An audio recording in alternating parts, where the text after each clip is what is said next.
ഇന്ന് ഏറ്റവും കൂടുതൽ ആൾക്കാർ സ്വയം ക്രിട്ടിസൈസ് ചെയ്യുക, അതുപോലെ തന്നെ അവരുടെ വീക്ക്നെസ്സിനെ കുറിച്ച് ഒരുപാട് ചിന്തിച്ച് ആകുലരാവുക. ഈ ഒരു കണ്ടീഷൻ എങ്ങനെ നമുക്ക് ഓവർകം ചെയ്യാൻ പറ്റും എന്ന് നമുക്ക് നോക്കാം.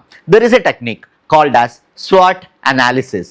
അറ്റ് ഫസ്റ്റ് സ്ട്രെങ്ത്, നിങ്ങളുടെ കോർ ആയിട്ടുള്ള സ്ട്രെങ്ത്തുകൾ അനാലിസിസ് ചെയ്യുക, അത് എഴുതി വെക്കുക. ഈ സെക്കൻഡ് സ്റ്റെപ്പായിട്ട് വരുന്നത്, ഓഫ് കോഴ്സ് ഏതൊരാൾക്കും അവരുടെ സ്ട്രെങ്ത്തും വീക്ക്നെസ് ഉണ്ടാവും. നമ്മുടെ വീക്ക്നെസ് മനസ്സിലാക്കി കഴിഞ്ഞു കഴിഞ്ഞാൽ അവ എഴുതി വെക്കുക. ദ തേർഡ് സ്റ്റെപ്പായിട്ട് വരുന്നത് opportunity.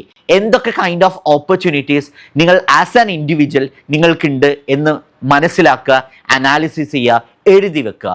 And the last one is very important. Of course as an individual നമുക്ക് ഒരുപാട് ത്രെറ്റ്സ് ഉണ്ടാവാം, നമ്മൾ ഓവർകം ചെയ്യേണ്ട ത്രെറ്റ്സുകൾ.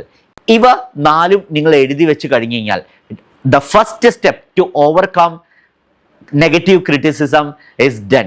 And the second step it's very important. മറ്റുള്ളവരുമായി നിങ്ങളെ കമ്പയർ ചെയ്യാതിരിക്കുക. നമ്മളെ ഡിസ്ട്രക്റ്റീവായിട്ട് സെൽഫ് ടോക്ക് ചെയ്ത് കഴിഞ്ഞു കഴിഞ്ഞാൽ നമുക്ക് കോൺഫിഡൻസ് ബിൽഡ് ചെയ്യാൻ പറ്റില്ല. നമ്മൾ ചെയ്യുന്ന കാര്യങ്ങളൊക്കെ വളരെ വീക്കായിട്ടായിരിക്കും നമുക്ക് തോന്നുക. So use SWOT analysis and never ever compare with others towards yourself.